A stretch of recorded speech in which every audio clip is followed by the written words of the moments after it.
I came home earlier than I was supposed to. Mom was at work, and her husband, Sam, was supposed to be out running errands, or at least, that's what I thought. The house was quiet. Too quiet for a late afternoon.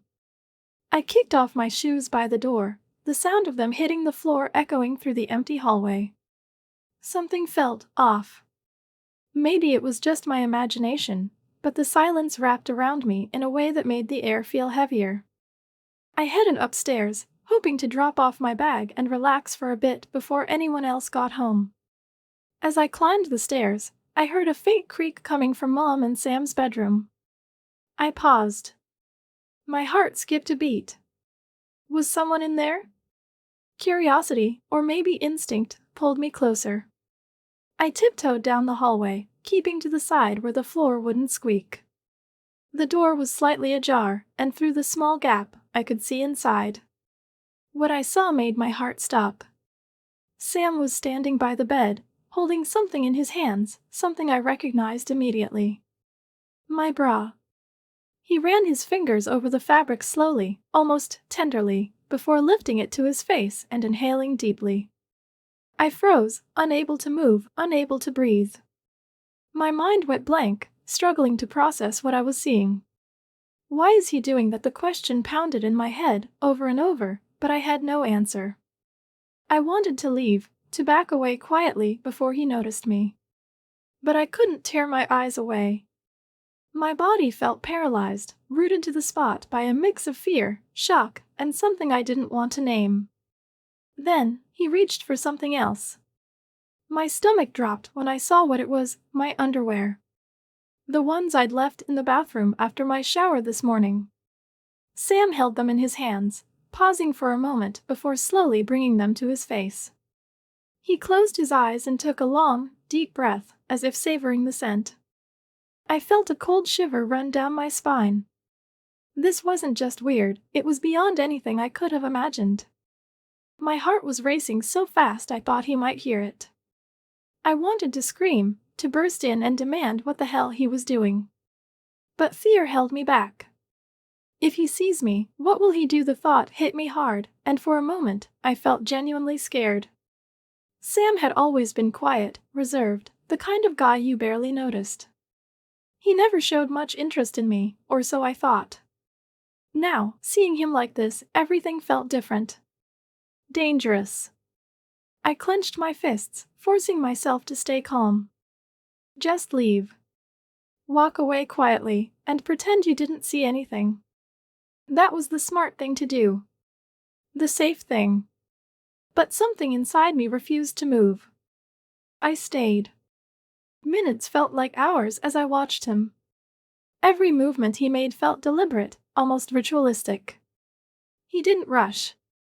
He seemed completely lost in whatever twisted fantasy was playing out in his mind. Finally, he put the underwear down and sat on the edge of the bed, running a hand through his hair. I saw him glance toward the door, and my heart stopped. Did he see me? I pressed myself against the wall, holding my breath, praying he wouldn't come closer. But he didn't move. Instead, he reached into his pocket and pulled out his phone, scrolling through something I couldn't see from my angle. I took the opportunity to back away slowly, one step at a time, until I was far enough down the hallway to make a quick escape. I rushed into my room, quietly closing the door behind me. My hands were shaking as I leaned against the door, trying to steady my breathing. What the hell had just happened? I couldn't stop replaying the scene in my mind, Sam standing there, holding my bra, smelling my underwear. It was disgusting. Run. But the worst part, the way he looked, so calm, so comfortable, like it was something he did regularly. I sat on the edge of my bed, my mind spinning. Should I tell Mom? But what would I even say? Hey Mom, I caught your husband sniffing my underwear, thought you should know. Yeah, that would go over well. She'd probably think I was making it up or exaggerating. Besides, what if it was a one-time thing? Maybe he just, I don't know, had a moment of weakness or something. The thought made me sick, but I clung to it, hoping that maybe, just maybe, this wouldn't happen again. But deep down, I knew better. This wasn't over. Sam knew I was home early. He must have heard me come in. So why did he keep going, knowing I could walk in at any moment? That thought sent another shiver through me. Maybe he didn't care. Maybe he wanted me to see. I shook my head, trying to push the thought away. No, that didn't make sense. He didn't see me. He couldn't have. I glanced at the door, half expecting to hear a knock, but the house was silent again. Too silent. The kind of silence that wraps around you and makes you feel like you're being watched. I didn't sleep much that night. Every little sound made me jump, every creak of the floorboards sending my heart racing. I kept expecting the door to open, for Sam to walk in and what I didn't know. But the fear wouldn't go away. Morning came too soon, and with it, a sinking feeling in my stomach. I had to face him. Pretend everything was normal. But how could I, after what I saw? How could I sit across from him at the breakfast table, knowing what he did? As I got dressed, I caught a glimpse of myself in the mirror. My reflection looked the same, but I didn't feel the same. Something had changed. Something I couldn't explain, but knew I couldn't ignore. This wasn't just a bad dream. It was real. And whatever happened next, I had a feeling it would only get worse. I quickly backed away from the door and rushed into my room, shutting the door quietly behind me. My heart was pounding so loudly, it felt like the entire house could hear it. What was that? Why did he do that? The questions kept swirling in my mind, but there were no answers. Only fear, confusion, and disbelief. I paced back and forth, trying to calm down, but nothing worked. My hands were still trembling as I sat on the edge of my bed, staring at the floor. Should I tell Mom? But what could I even say? Hey Mom, I caught your husband sniffing my underwear, thought you should know. No. That wouldn't work. She'd either think I was lying, or worse, accuse me of making things up to stir up drama. Besides, Sam wasn't the kind of man who'd do something like this, at least, not from what I knew of him. He was quiet, polite, always respectful. The perfect partner for Mom. He never even raised his voice, let alone showed any signs of whatever that was. But now, everything felt different. He felt different. I tried to convince myself that it was a one-time thing, that maybe he was just curious. But even as the thought crossed my mind, I felt sick. Curious? That doesn't make it okay. Deep down, I knew this wasn't something I could just forget. The night dragged on. I lay in bed, staring at the ceiling, unable to sleep. Every creak of the floorboards, every faint noise in the house made my heart jump. I kept imagining Sam standing outside my door, waiting for the right moment to come in. But nothing happened. The house remained silent, and eventually, exhaustion took over. The next morning, I woke up feeling groggy and on edge. I didn't want to leave my room, didn't want to face him. But I couldn't stay hidden forever. Taking a deep breath, I opened the door and stepped into the hallway. Everything looked normal, too normal. The same quiet house, the same morning routine. But I couldn't shake the feeling that something had changed. I headed downstairs, hoping to avoid him altogether.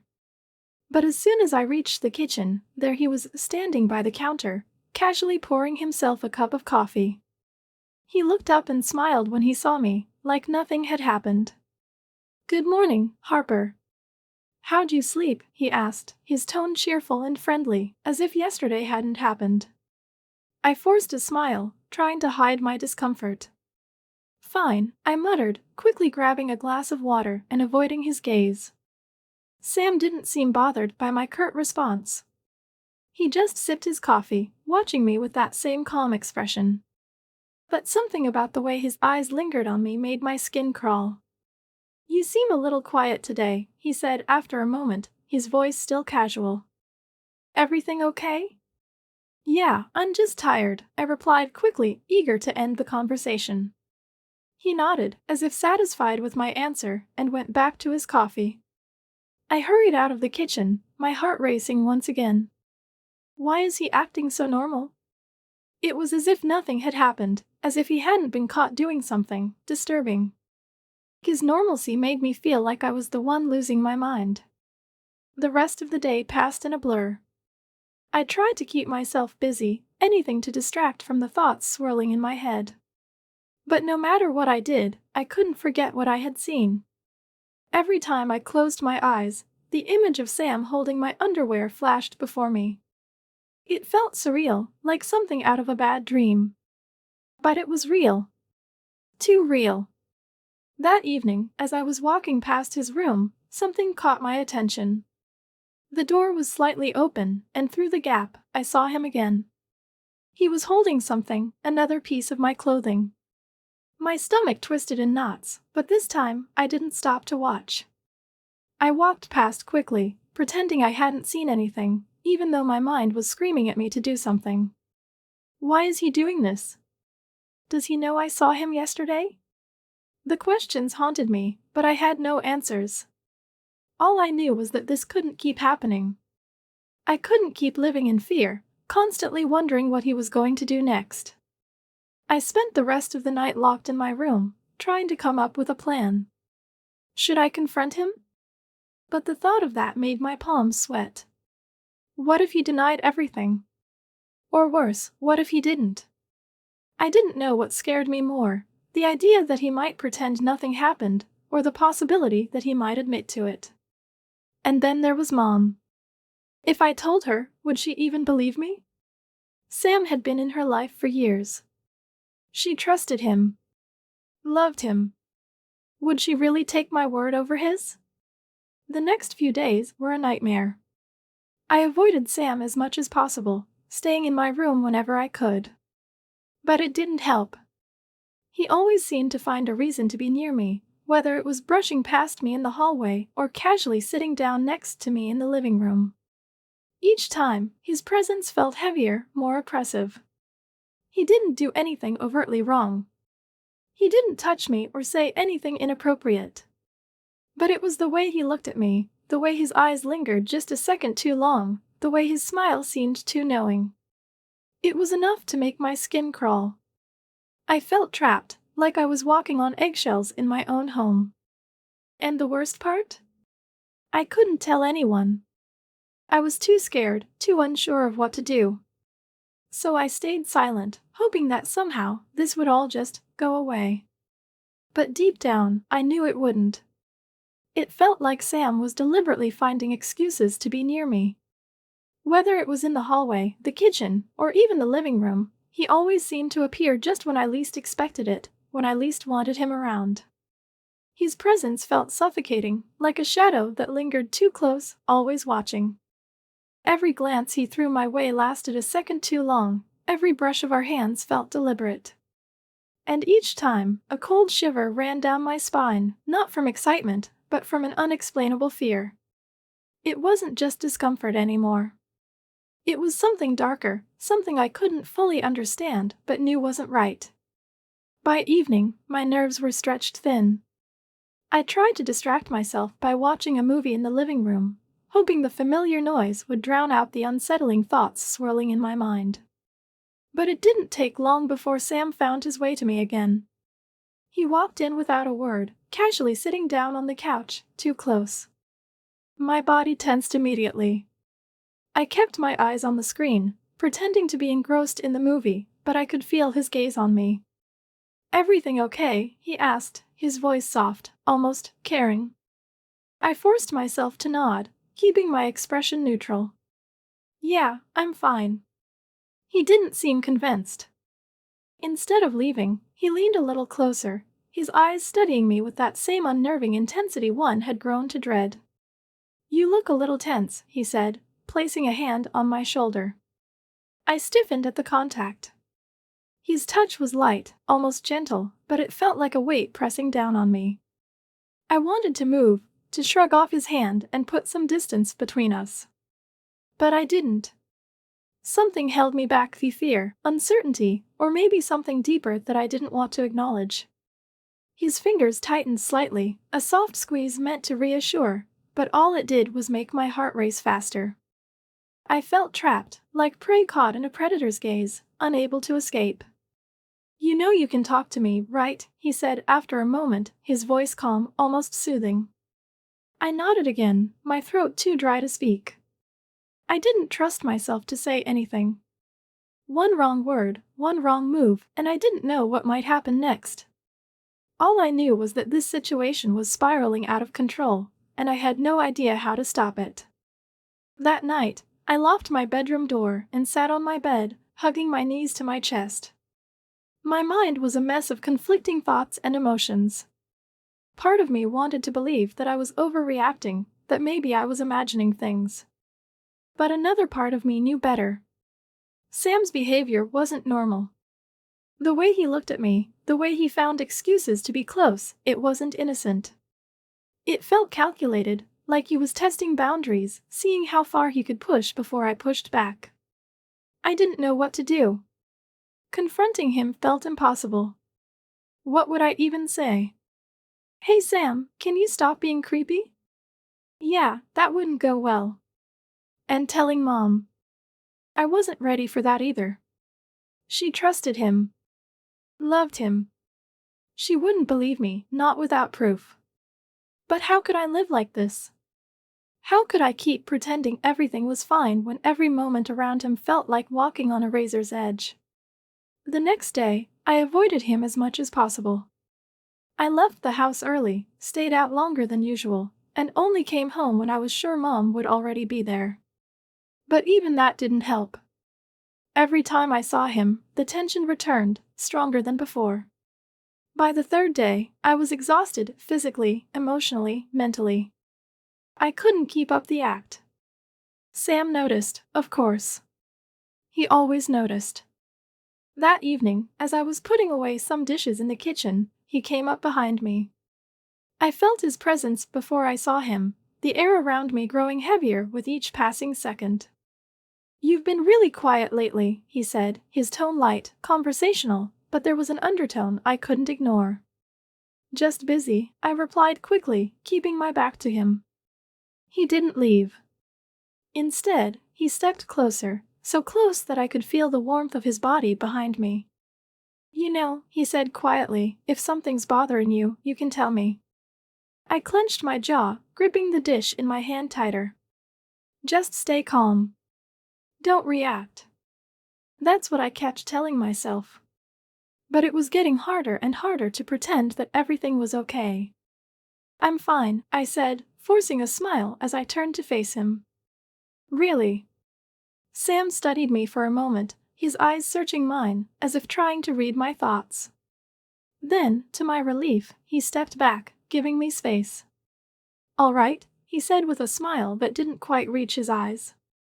"If you say so."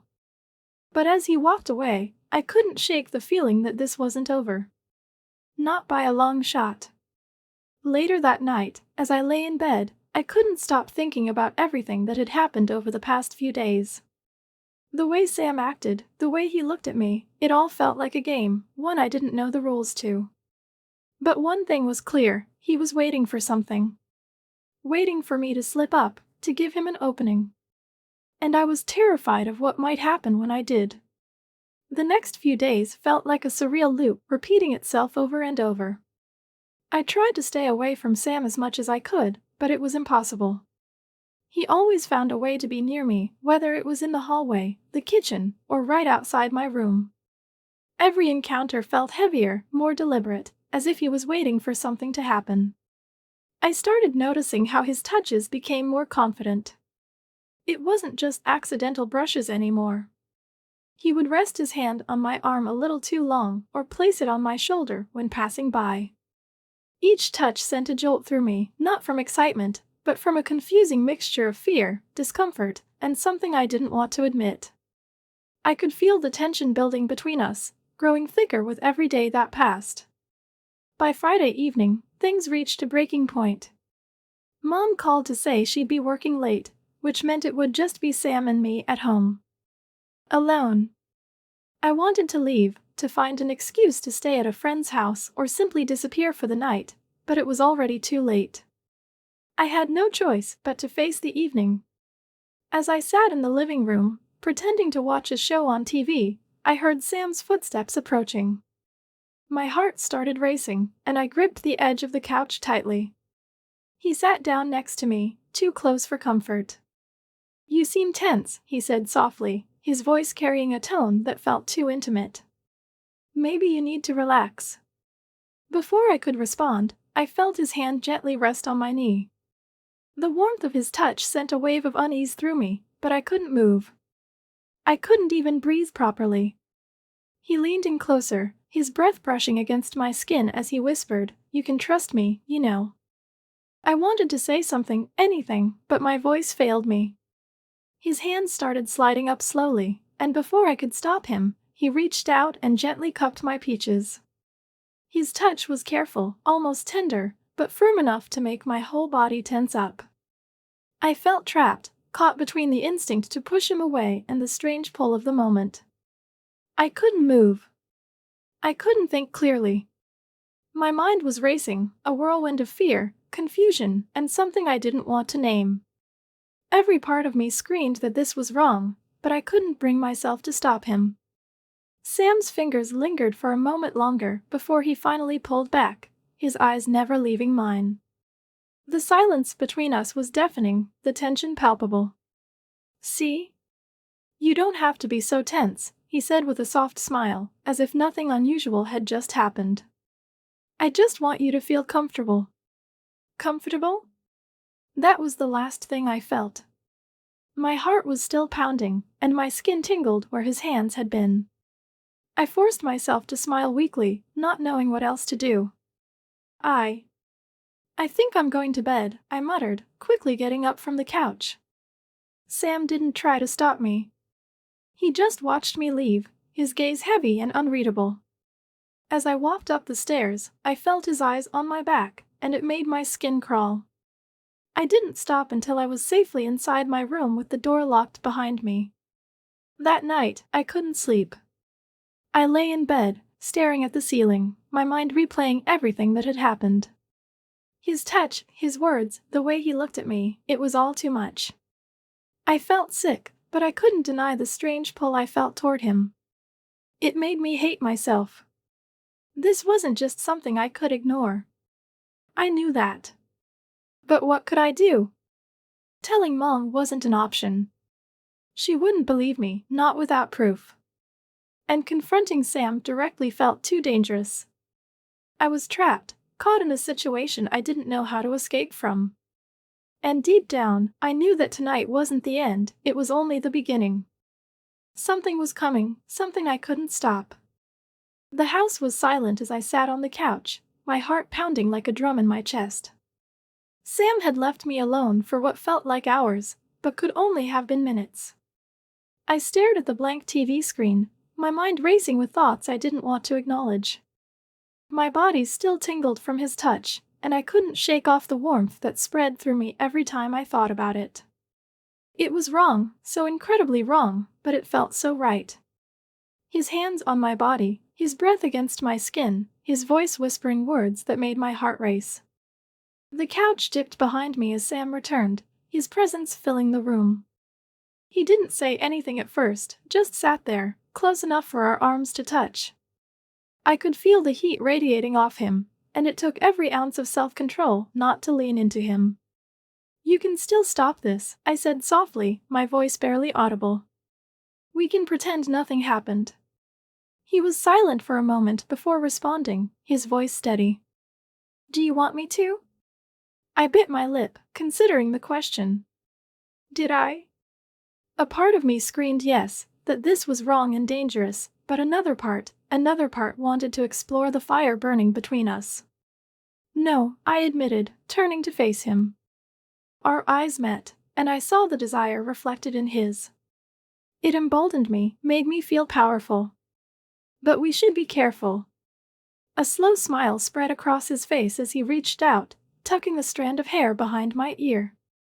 His fingers lingered on my cheek, tracing the line of my jaw. "I can be careful," he murmured. His touch set shivers down my spine, and I felt myself leaning into him once more. This time, there was no hesitation as his lips met mine in a soft, gentle kiss that quickly deepened into something more passionate. He pulled me onto his lap, his hands exploring my body with a familiarity that should have scared me but only served to heighten my desire. I felt his erection press against me, and I gasped, grinding against him instinctively. His fingers dug into my hips as he groaned, pulling me closer. "You're playing with fire," he warned, his voice hoarse.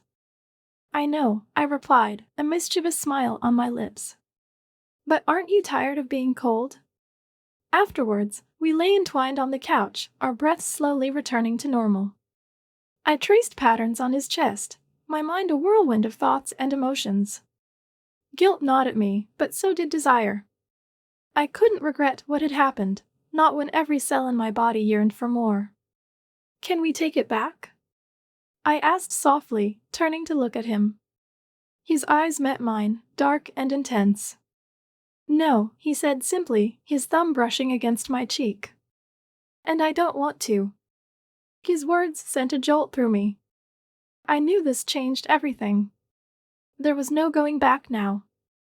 My life as I knew it had ended, and I was stepping into unknown territory. The next morning, Mom noticed the change in us. She didn't say anything at first, but I saw the questions in her eyes as she looked between Sam and me during breakfast. I kept my head down, unable to meet her gaze, afraid she'd see the secret etched on my face. That night, when Sam and I were alone again, he took me by the hand and led me to his room. As we stepped inside, I felt a shiver run down my spine. This was new territory, and I wasn't sure what to expect. He closed the door behind us, locking it softly before turning to face me. "We need to set some rules," he said, his voice serious. I raised an eyebrow, surprised. "Rules?" He nodded, taking a step closer to me. "This can't just be about cake. It has to mean something." My heart skipped a beat as I realized what he was saying. This wasn't just about desire or forbidden fruit. He wanted more. And so did I. "What kind of rules?" I asked, my voice barely above a whisper. He reached out, tucking the strand of hair behind my ear. "No secrets from each other. No lies. And no guilt." I took a deep breath, considering his words. It sounded simple enough, but I knew it wouldn't be easy. Especially the part about no guilt. That was going to be a constant battle. "And what about Mom?" I asked, my voice barely audible. "What do we tell her?" He hesitated for a moment before responding. "Nothing. Not yet. We need to figure out where this is going first."